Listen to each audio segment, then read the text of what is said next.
Hey guys, so today I'm starting a new series on my channel. This is called Essential Tech. Essential Tech for seafarers. So, seafarers spend anything around 6 to 9 months at a stretch on board a ship, which is really long. And let's be completely honest, during this time, compared to people on land, we don't have a social life. So basically we have about 21 people on board the ship. And the moment we finish our duties and get done with our jobs, most seafarers will pick up their cell phones and run to their cabin, connect to the limited Wi-Fi connectivity that they have so that they can talk to their family and to their friends. Basically what I'm trying to tell you is that we spend a large amount of time alone. We don't socialize, we don't meet people, we don't talk to people. So that's exactly where Essential Tech comes into place. I'm going to talk to you about a few tech items that I carry on board every ship that help make my life a little bit better than what it already is. I'm going to cover different tech items from different seafarers, one item per video, and I'm going to give you a small review about why it's important not only for seafarers but also for solo travelers. And hopefully you'll get a little bit of insight on the different tech items since I'm also a tech enthusiast. And I hope you enjoy this video. Let's go check it out. What you're looking at is the Nintendo Switch. It's a 3-year-old console at this point, but it's still one of my favorite devices. The Switch is a completely hybrid console. It consists of a central tablet along with 2 controllers on each side known as Joy-Cons. This style of gameplay is called tabletop, where you pull off the Joy-Cons from either side of the Switch, put it on a table with the help of the kickstand at the back, and enjoy it like you were playing a traditional console. You can also merge the 2 Joy-Cons together to get a traditional look and feel. Oh yeah, and that snap, so satisfying. My personal favorite way of playing is handheld. The entire ability to bring AAA console style games into your hand and carry them wherever you want, just amazing. I find myself reaching for my Switch almost every day. Being able to play in bed and on the go just makes it so versatile. The design is very reminiscent of any old Nintendo console. Inside the box, first you're going to see your Joy-Cons and your console. You're going to find inside your paperwork, your HDMI cable and your battery charger on the extreme left.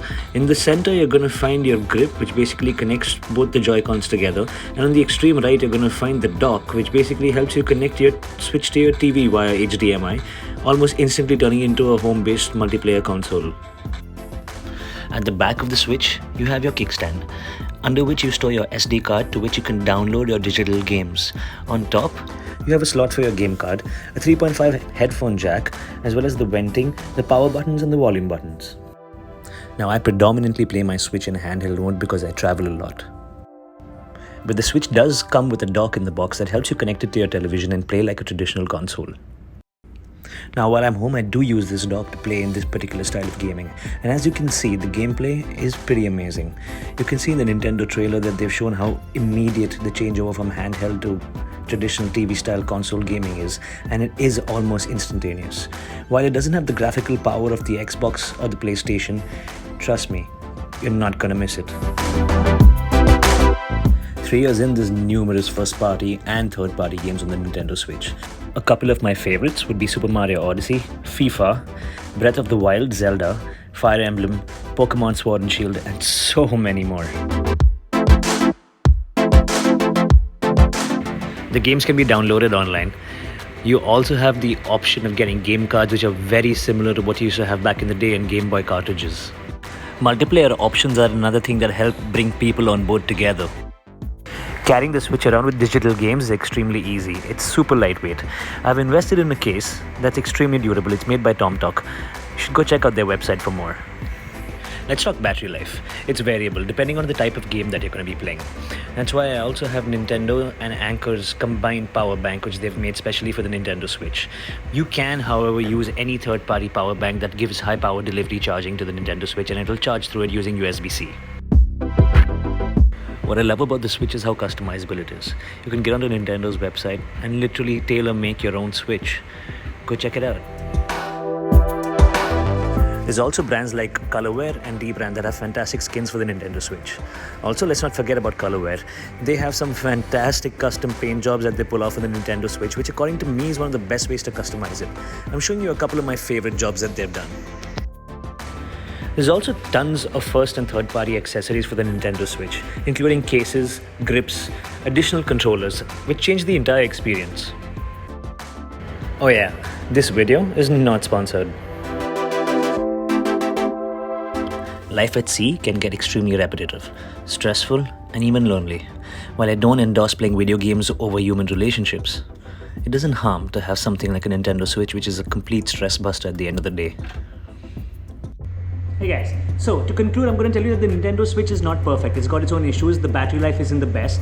The graphical power is nowhere compared to the Xbox and the PlayStation. It definitely doesn't have all the games that you would want it to have. I mean, even though there are tons of third-party games now, there are still companies like EA Sports that downsize their games and remove a ton of features like in FIFA, which you just cannot play on the Switch, but you have those features on the Xbox as well as the PlayStation. But that's not the reason why you buy a Nintendo Switch. You buy a Nintendo Switch because of how amazingly portable the console is. You buy a Nintendo Switch because it's a Nintendo, because of the first-party Nintendo games that you have. For Super Mario, for Zelda, for Pokemon, for Fire Emblem, for games like that which have gone down for decades now already, and they've passed on through people of all age groups. The Nintendo Switch is very, very capable of being the only console that you carry with you absolutely anywhere. It can be the only console that you own. So a lot of the facts that I've said in this video are not only applicable to seafarers, they're also applicable to solo travelers. They're applicable to people who just want to get into gaming. They're applicable to people who are on the go at all times, and they're also applicable to people who just want to sit back, pick up a console, have some fun, and not go crazy competitive about their gaming. The Nintendo Switch on the overall is a fantastic console. It's a stress buster, it's got an insanely good library of games, and it's definitely worth your money.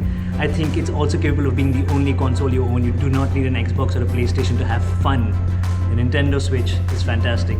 I hope you enjoyed this video, and I hope everything that I said in this video made some sense to you guys. This is Essential Tech episode 1, and I'm going to see you guys in the next episode very, very soon. See you.